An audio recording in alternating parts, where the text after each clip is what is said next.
Welcome to Sports Talk. Hello everyone, welcome. This is Nick from Top Notch Sports. And today we're going to go over the 2023 LA Rams salary review and off-season moves for 2023 video. Here we go, ladies and gentlemen. This is 2023. The LA Rams last year did not have a great year under Sean McVay, went 5-12, injury-plagued season. And, this series is a great series for entertainment for every fan. And the only issue with the Rams right now is that you guys don't have a lot of money, so you can't expect a lot in this video. I'm sorry, I'm going to tell you right now, but you're going to want to go through this video with me. You're going to want to tell me things in the comment section that maybe I don't know that you guys do know. I want to hear insight. I'm not a Rams enthusiast, right? I don't watch the Rams everything. You guys are Rams fans. The ones that watch these videos are diehard fans. If you're new to this series, welcome. You're going to see this breakdown. Hopefully, you guys will have more money in years to come. If you're not new to this series, well, then welcome back. I'd love to have you. Be sure to leave a like, subscribe. This series takes us a long time. We cover all 32 teams, NFL news, rumors, and much, much more. And on top of that, the draft, man, is coming up soon. That's something where I definitely strive in. Every year we do our draft videos or scouting reports, and we do our NFL live draft show. When the draft is live, we cover it live here. We tell you the picks before they even come out, and I give you my analysts. My opinions on it. So here we go. Let's jump right into this video. Sean McVay, not a great year. It does sound like he's coming back. There's some teams that I should have done before the Rams in this series, but most of the teams that go before you guys, right now the coaches are up in the air, right? Houston, Lovie Smith, fired. Arizona, Cliff Kingsbury, fired. So there's still a lot to know. Denver, Nathaniel Hackett, fired. So at least you guys know right now, Sean McVay sounds like he's going to be coming back. So let's hop right into this slideshow. Here's the first things first. The guys in green are guys, if you cut them, you save money. Guys in red, you cut them, you lose money. Big issue here with the Rams is right now you see in the top left corner of your screen, you got negative $1.9 million in cap space. Again, quick example, if you cut Joe Newtboom, you save $2.5 million. If you were to cut someone like Aaron Donald, which you would never do, you lose $18 million. So you're not going to cut the guys in red, right? You might consider cutting the guys in green, although you're negative money right now. Odds are, even if you were to cut, for the love of goodness gracious, Bobby Wagner, Laryl Murchison, Jordan Fuller, Jonah Williams, Joe Newtboom. If you were to cut all these guys, you might be positive $7-8 million. You maybe make one signing that's half decent, but it's probably not worth it where you're at. You don't have anybody that's flashing out at me that if you cut them now, you save a ton of money. I mean, for the most part, you lose money. You lose $18 million. You lose $29.5 million. You lose $8.4 million. You lose $6.9 million. So this team doesn't have a lot of wiggle room, and that's a certain thing. Now, again, there are ways that, these GMs are accountants, and they find ways out to, stretch the cap and guarantee contracts and signing bonuses. In this series, we don't do none of that. We play it fair. We use the actual cap space as if it's hard cap. So let's hop right into the next slide where you're going to see your notable losses. Here are your notable losses. These are the guys right now that do not have a contract situation. You go back to this slide, you're like, oh, where is Taylor Rapp? Where is A'Shawn Robinson? Well, they're not under contract, so that's why they're on the notable losses screen. Here are the guys that are currently need a contract extension. Now, again, with the money that you have, you're probably not going to be able to bring back most of these guys. First things first, again, I wanted to explain this percent of snaps played. This is a percent of snaps they played when they were activated during game day. If they were hurt, they wouldn't have been activated. So when they were, activated on the game day roster and the game was playing and they were available, how many percent of the snaps they played during that game? Let's hop into this. Taylor Rapp, safety, expected contract, 3-year, $30.2 million.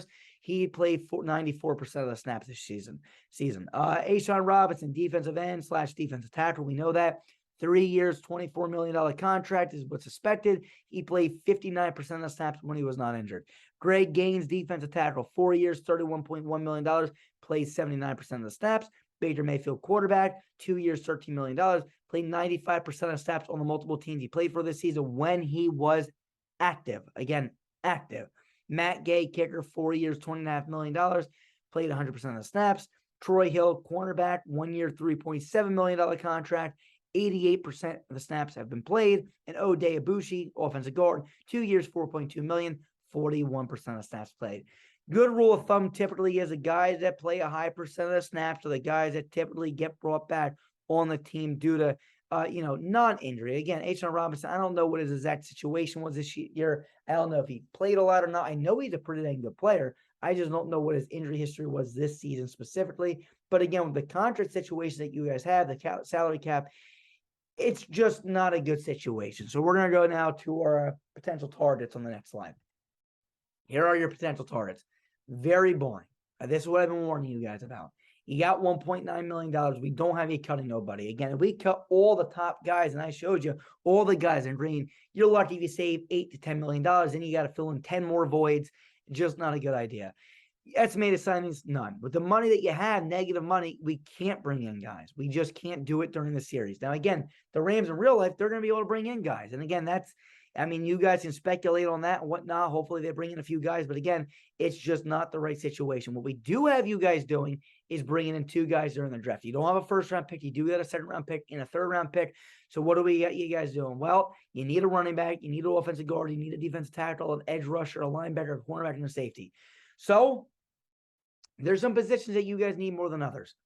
But in the situation that you're at, we kind of drafted best available for the time being. So we drafted edge rusher Nolan Smith and cornerback Mekhi Garner, who we had going in the 3rd round. So now the next slide, we're going to show you your expected starters for 2023 with the cap space situation that we're at and after these draft picks have been acquired.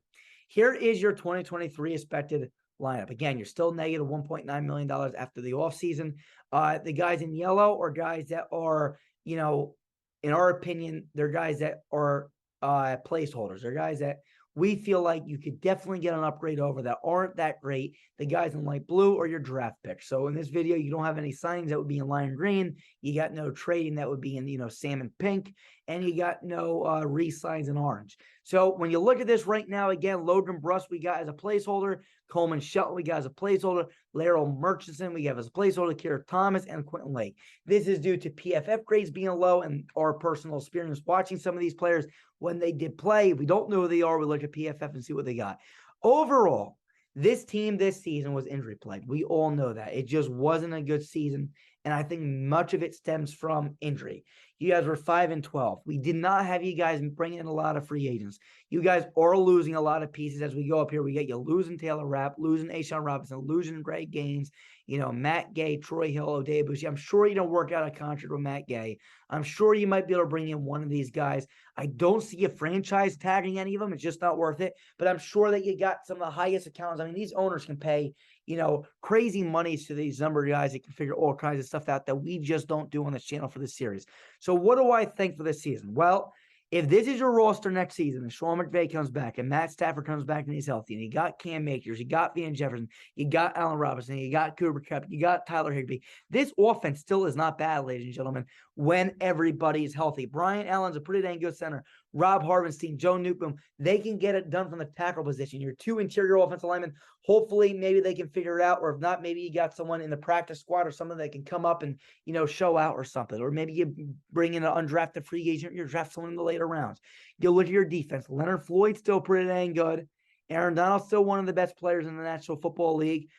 Bobby Wagner's not really slowing down. So, hey, this defense is still looking pretty dang decent, too. I'm going to be honest with you. And then you got Jalen Ramsey and Mekhi Garner, Nolan Smith, now your rookie edge rusher. Look, you're losing pieces. You went 5-12 this year because of injuries. Okay, you won the Super Bowl just last season. So what do I think? 5-12 last year. Seattle went 9-8. The Cardinals went 4-13. I do not feel like the Cardinals are going to do much better. I don't know who the coach is going to be with Cliff Kingsbury gone. I just, if they get rid of DeAndre Hopkins, I don't see much progression. Kyler Murray, just his attitude is really annoying. So I see them maybe winning around anywhere from 3 to 6 games next season, to be honest with you, depending on what we got them doing. Seattle, 9-8. I feel like that was very over-expected with them. I don't see them doing that great. I'm going to be quite honest with you. I don't see them doing that great again either. I feel like they can win anywhere from 7 to 9 games again next season. So this Rams team, when fully healthy, I feel like will probably be in play with the Seattle Seahawks. 8-9 wins. You may be able to get to 10. You may be able to get to 10. And San Fran, with Trey Lance being their starting quarterback maybe next season, they got a solid lineup. But, I was not a big fan of Trey Lance coming out of college. big arm, a lot of upside. I just don't see them being phenomenal. He makes a lot of errors and hasn't really played a lot. I think they can win more games next year with Brock Purdy or Jimmy Garoppolo than with Trey Lance. I think Trey Lance will make a lot of mistakes. I feel like this LA Rams team will win anywhere from 8, I could say maybe 7, but I think truly 8 to 10 games. I think if McVay comes back, 8 to 10 games, making a push, possibly making the playoffs. Super Bowl contender? No. Playoff contender? Absolutely. I feel like this team can make the playoffs with these moves next year. Sean McVay can get it done if the injury bug does not hit this organization. Ladies and gentlemen, we spent many hours during this series. I know there wasn't much for you guys, and I'm sorry about that. But please let me know what you think in the comment section below. Be sure to, give us your insight. Let us know what you think. Is Logan Bruss not a placeholder? Do you think he's going to be great? Quentin Lake, I know he's he's very young. I don't know much about him. So I feel like he's a placeholder. I feel like you guys will upgrade if you can. But again, young guy, could he pan out to be the guy? I don't know. You guys watch the Rams way more than I do. I'm not going to act like, I'm a Rams expert at all. I want to hear what you guys think. Let me know in the comment section below. We'll see you guys next time. Peace. We are Built Better.